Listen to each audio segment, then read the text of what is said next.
I can't explain the honor I have of introducing my next guest on Women in What We Do. When I started this podcast, it was so important to me to share the amazing stories of triumph, empowerment, and strength of women in our community to inspire us all on who and what we can be. My next guest has spent her entire life advocating for women and educating human rights around the globe. She is the brilliant author of a book, Citizen of the World, where she urges us all to look through the world through women's eyes, to understand why gender equality and women's empowerment, particularly in the poorest and most vulnerable populations, is essential to our collective good. She also touches on ending violence against women and girls, finding Earth's balance, claiming the rights to social and economic development, collective voices are changing the world, and so much more. She currently serves as the United Nations representative of the International Alliance of Women and is also the chair of the board of the Women's Environment and Development Organization. We do. I could go on and on with her accolades and accomplishments, but instead I will just introduce you to our incredible guest, Dr. Yoon. I'm Mary Brucker, your host, and welcome.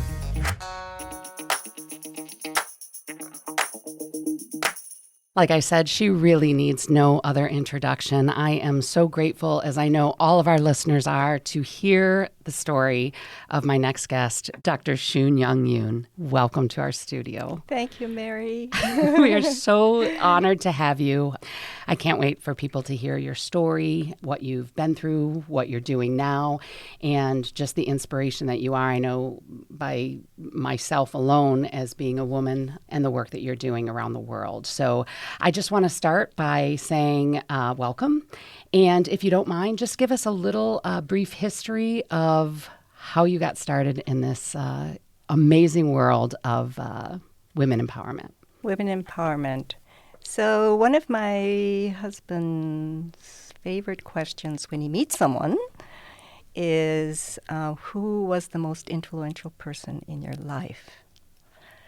And often it would be a teacher or maybe a first employer who said something and got them on the right track. In my case, it was somebody I never met, something that that brought this person real to us in our family were family stories. Family stories about a grandfather who in the late 19th, early 20th century in Pyongyang, North Korea, growing up in a very traditional Confucian, patriarchal environment, was living under Japanese occupation. And he decided that the only way that Korea could strengthen itself would be through economic development. But he only had 3 daughters and 1 son at a time when all of the influence and all the property, all of the power would have gone to the eldest son. And because he didn't have that, he decided that he was going to educate all his daughters. So he sent my mother to the United States, to Chicago, to the American Conservatory, because he loved Chopin. And she was a pianist. And so she got a degree from American Conservatory with the mission of bringing Western music back to Korea. My aunt, her older sister, went to Tokyo School of Medicine. Eventually, because she was imprisoned by the colonial power and required to leave the country, went to the University of Michigan and got her PhD in public health from Your the university. aunt? My aunt, in 1924. Okay. 1924. So those are the stories that came to me as a child. And so in a way, I can take absolutely no credit for thinking about women's empowerment because it was given to my mother and then it was given to me. And so I encourage everyone who's a mother to give it to their children. Right. And to talk a little bit about when you knew that this was going to be kind of your path. I know in college, you were a little rebel with a cause is what I've... How did you learn about that? I may have read a little bit up on you. So where did that drive start? So I can only tell you the markers. Okay, so I finished my French literature degree after studying my junior year abroad. University of Michigan has a junior year abroad program in Aix-en-Provence. So I went there. I was doing literature. I came back and decided that I knew French well enough to not do it for graduate school. So I applied to the Department of Anthropology and entered the anthropology department. And from there, I didn't drift into a PhD. In my family, getting a PhD was sort of like people getting a high school degree. We have 4 PhDs in my family. And it was a natural thing to do because, like that tradition that my grandfather gave on the importance of education, I grew up with that idea. And I also grew up with the idea that that education was a privilege, and once you have it, you have to give back. Right. So again, it was given to me, the idea. And so when I graduated and talked with my advisor, Marshall Solins, he said, if I pick up the phone and call my friends at Stanford, they'll give you an interview for a job as a professor at Stanford. And I said, I really want to work for the UN. Could you do something about that? And he said, no, you're going to ruin your career if you go to the UN. I said, yeah, but I'm supposed to give back, and anthropology is about the world, and Stanford is not. Right.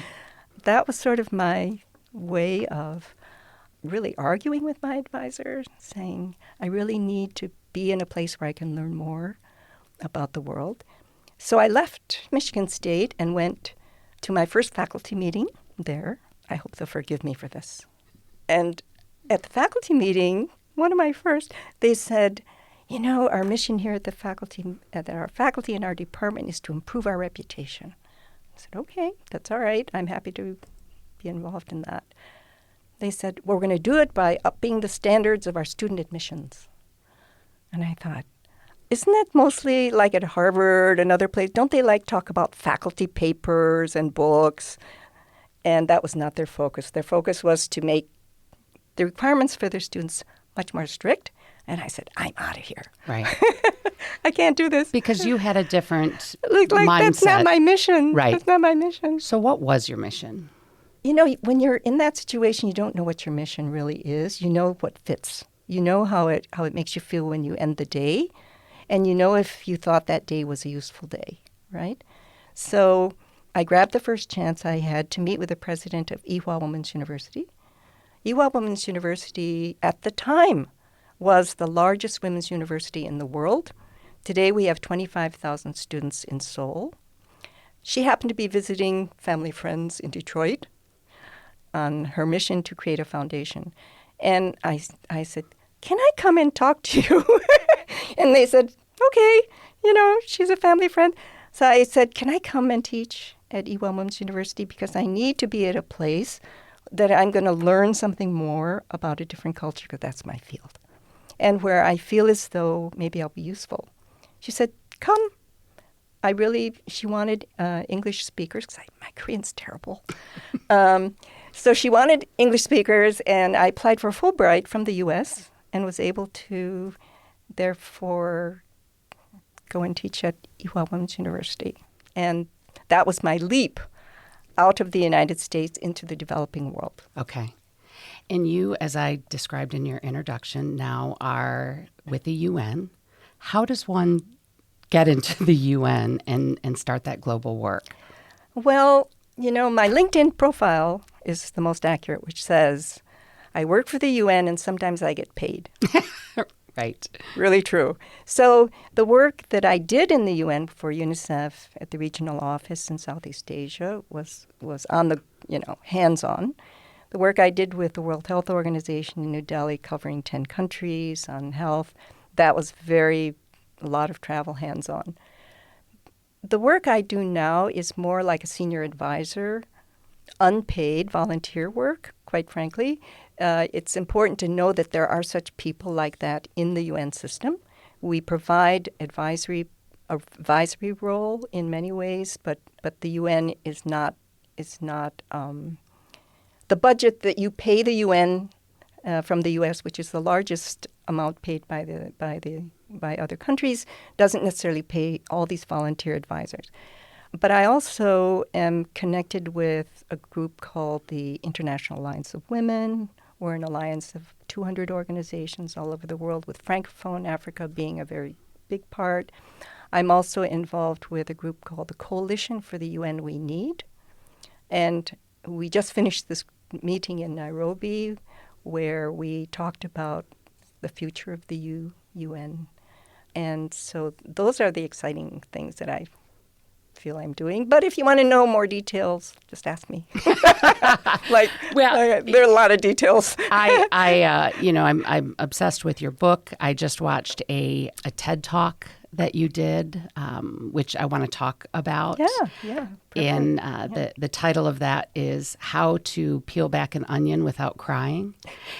And at first I read it, I'm like, I cry every time I peel back an onion, but there has to be something to this. Explain what you mean by How to Peel Back an Onion Without Crying. Apparently that was the worst title I could give it, because one of the first comments was from this Vietnamese woman or someone who said, I really thought I was going to learn how to peel an onion without crying. I said, it's a little deeper than that. Yeah. Exactly. No, it came from the idea that when I traveled around the world, I was very seldom given the identity that I really am. North Korean born, raised in Michigan. The only time that I was actually identified as a North Korean was in Czechoslovakia, where there were a lot of North Korean students at the time. Otherwise, when I lived in Thailand, they thought that I was a Japanese tourist who didn't speak Thai very well. Not speaking Korean well in Korea, they thought I was from Thailand. And I think in the book, or maybe in my TED Talk, I talk about when I was on the border of Lebanon and Jordan, they caught me at the border, and suddenly I was traveling with a Palestinian couple who worked for the Rami actually worked for was connected with the Jordanian Air Force. I was traveling with my foreign car in order to get tax-free status to go back to Lebanon. So I'm traveling with this couple in my French Peugeot, going across very innocently to Jordan with the intention of coming back in a week. And suddenly I found myself surrounded by these guys with these big guns. And they made us get out of the car, and for about 3 hours, they tore apart my car. I never realized that in a French car, the inside of the front door can be torn out. And they broke into everything I had in my luggage. They gave us a really hard time. Why? Because the week before, a Japanese woman had come into Jordan with a Palestinian couple and bombed the hotel. So, you know me, I wasn't scared. I was mad. Right. So I said, do you think that we are going to do this again, the same hotel? I said, this is not going to happen. And they continued, and we got out of it because Rami called up to the top of the Air Force in Jordan, and we were freed from that. But the funniest part was when the guy with the biggest gun said, this American passport is obviously a fake.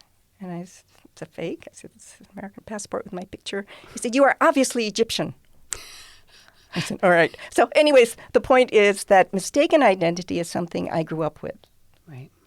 And so I realized that identities are really something that probably people deal with all the time, right? When you change a job, your identity does change by your title, by your status.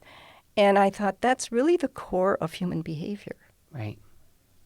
And don't you think as you get older, it becomes a little easier to kind of peel back your identity? You know what I want to tell even the youngest person is you have the freedom to decide your identity, even if you are mistaken for your identity all the time. Why do you think it takes us so long to peel that back? Because you don't realize you have that freedom. And it's because in certain situations, say discriminatory situations, you're constantly told you are not who you are. So peeling back the onion can even go across genders, so that when I deal with people in the UN, then I need to find that humanity in that person who hates me. I need to find that humanity in the other enemy. And it's in a person who disagrees with me, let's put it that way, not necessarily an enemy.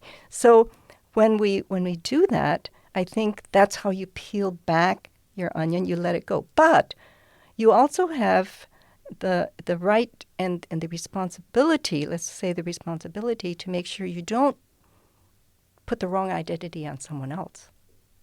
So I loved some of the things that you say in your TED Talk about the freedom for identity. What would you say to women across the country right now or across the world? How do you do that without crying? It's not easy to, I think as women in particular, we do put on a show to try to show who we are. So how do you do that without crying and be your true self? I think that's really a great question So if you think about what happens, I was one of the organizers of the NGO Forum for the UN Fourth World Conference on Women in Beijing in 1995. We brought together 30,000 women under these different themes. In the peace tent, you found women doing the American hokey pokey. They didn't speak each other's languages, but they found that common ground. When I say without crying, I don't mean without suffering. You can suffer through an experience, but how it affects you is the crying part. How much do you dwell there? How much do you live there? And so the freedom, I think, comes from deciding you're not going to live in the wrong identity. But you have to decide that. And I genuinely believe we have the freedom to do that. That is the most basic freedom we have as a human being, is to decide who we are. And in that peace tent where they were doing the hokey pokey together, they decided that no matter what suffering they were going through, they were all the same person. And that gave them the solace, that gave them the comfort and empowerment that we talked about at lunchtime, that gave them the empowerment they needed to keep going. So you've spent years peeling back your onion. Who are you now? What is your identity now, would you say? I thought about that in various situations. Today, I'm an Asian American person who came from Hoboken, New Jersey to talk to friends and be on the WGTE public media podcast. That's right. Which is my first podcast. You forgot to mention my first podcast with someone in the U.S. That is who I am today, and I'm really excited and happy to be that person today. But day before yesterday, I was the WHO senior advisor. Things like that. In Nairobi or something. In Nairobi. Yeah. And coming through custom, I realized coming through security today, I thought about that. So for that guy behind the desk, when I showed him my ID, my official ID, I was not the WHO advisor. I was not the Asian American. I was either a security threat or not a security threat. He didn't care. I could have said, I have a PhD in anthropology. I work for the UN, and he could care less. So identities really matter, how you work with people and how you see people. And the discrimination part can come if he thought, because I was Asian American, that I was a threat. Right. And he would have acted on it. And that's kind of the world today, right? We're acting on what we feel is our threat. I saw in the book also your chapter on ending violence against women and girls. I know that that's a passion of yours. I don't think there's a lot of us who experience what that means, but you're talking about the United States and across the world. Can you talk a little bit about that? Yeah, the concept of what violence is also very important, because it can be a kind of economic violence where you suppress someone's rights. We should think about those kinds of things because they lead and are intertwined with physical violence, which is why we talked about economic empowerment today. So women who have economic empowerment can often get out of abusive situations. And this is true around the world, which is why when we talk about ending violence against women, we also have to talk about credit. We have to talk about economic livelihoods and alternatives for them. We also have to think much more about perpetrators. So 80% of men are not violent men. But we're dealing with it as if it were a women's problem. Violence against women is not just a women's problem, but we are rescuers. So we rush to rescue our girls from female genital mutilation. We create shelters for women. But the men who step up, the 80% of men like my husband who step up and say violence against women is wrong and men need to figure it out, I think that's where our hope is. Right. Absolutely, it is our hope. That kind of leads me into the CEDAW conversation. I think there's a lot of people who've never even heard of that or understand what it means. But I think as we move forward as women, it plays such an important part globally. Can you explain a little bit about what that is? Yes. You kind of wrote the book on that, let alone... Yes, I have an emotional attachment to CEDAW because I was with the UN Secretariat when when that document came to us in Copenhagen for the Copenhagen And say what CEDAW stands Right. for. So when I saw it, I read it. It was very short. It's a convention on the elimination of all forms of discrimination against women. Ratified means it's gone through their so-called Senate in every country in 189 countries. But when we first introduced it, it was a brand new document. And it is the only document that has been ratified that upholds women's human rights. So you have human rights in many cities, human rights commissions. But what this convention does, which Toledo is amazing because it did it as an ordinance and created the CEDAW Commission. What it does is it gives it that human rights umbrella, teeth for women. And it gives a roadmap because the 23 articles covers everything from violence against women to family rights, to economic rights, political rights. It covers everything very elegantly. And it's updated by experts, 23 experts who meet in Geneva, who Benita here in Toledo knows about because we do take informal reports to them, and we did talk about Toledo in Geneva at our last meeting. So what it does is it gives you a roadmap, and it says, we're dealing with violence against women, but have we really done enough on the economic side?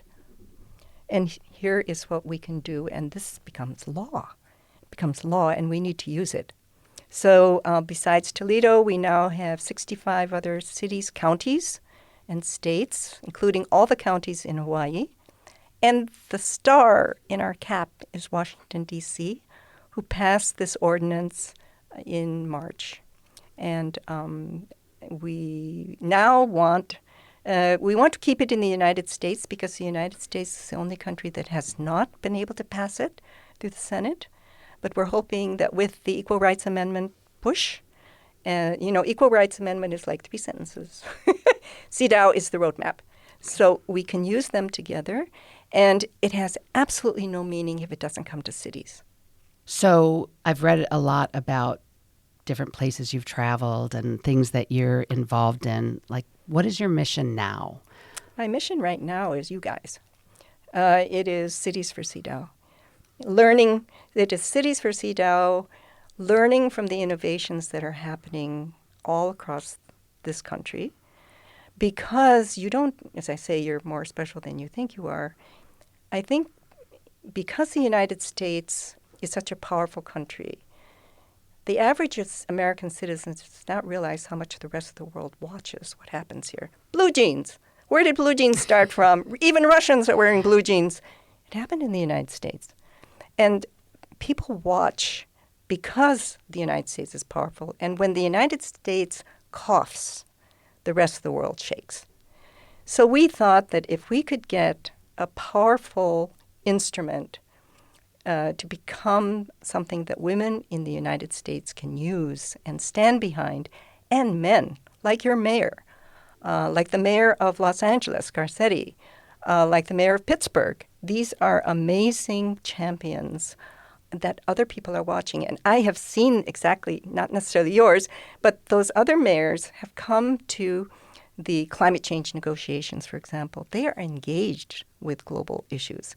So we connecting, this process with the rest of the world is a natural thing, but we really think the United States needs to be the example and that you can show the way for other countries. The CEDAW expert, I mentioned this expert group from Nigeria, is dying to visit Los Angeles. What about Toledo? We'll bring her to Toledo. She would love it. She would love it because she wants to bring it to her parliament in Nigeria and to Abuja, which is their capital. And she just thinks it's exciting. So this is just to tell you how much other countries, important people in other countries, watch what happens in the U.S.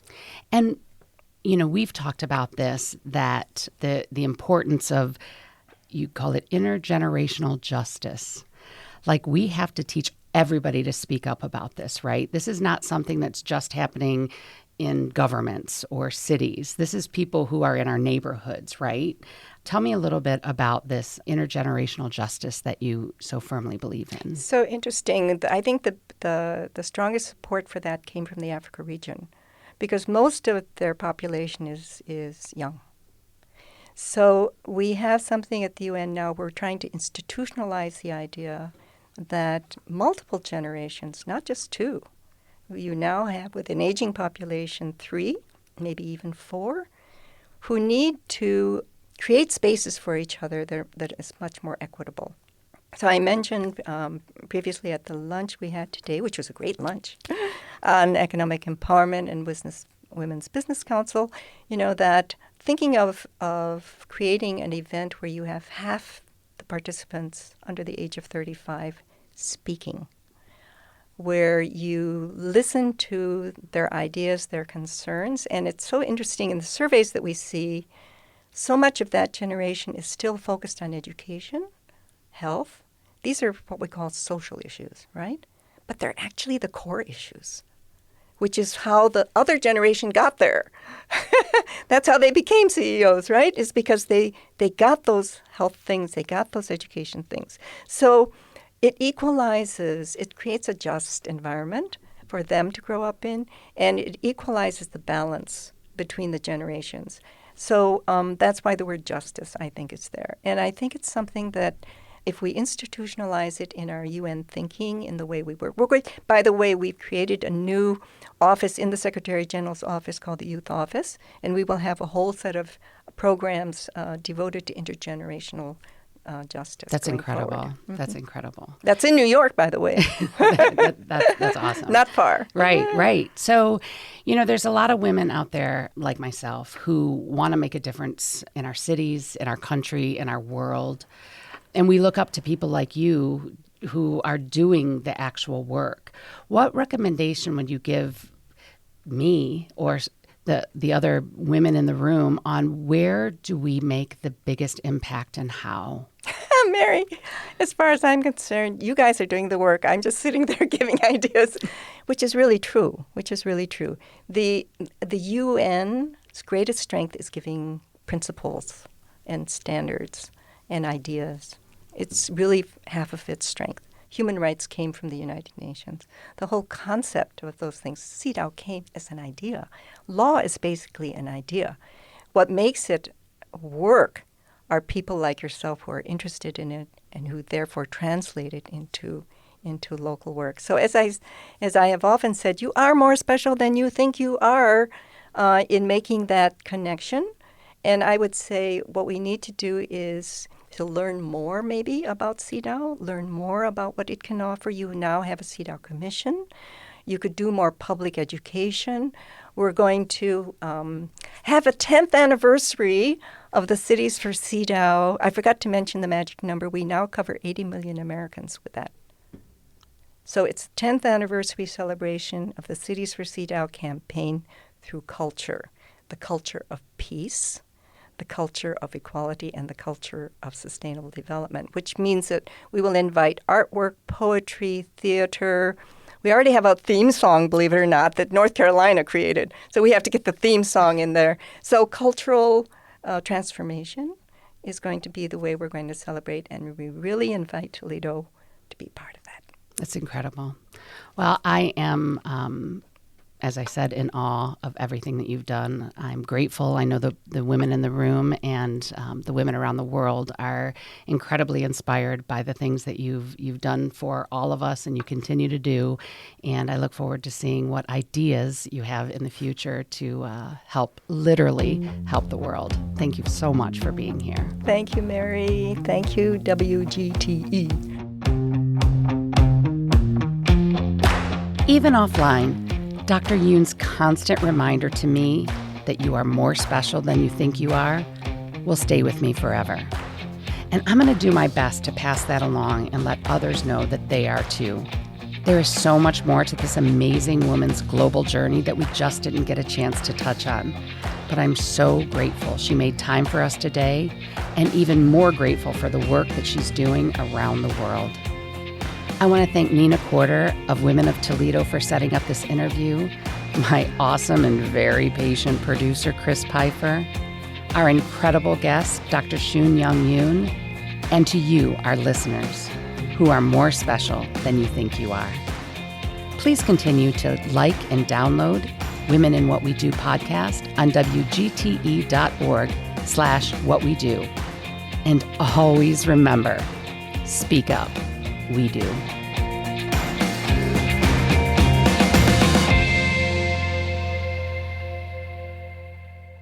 WGTE.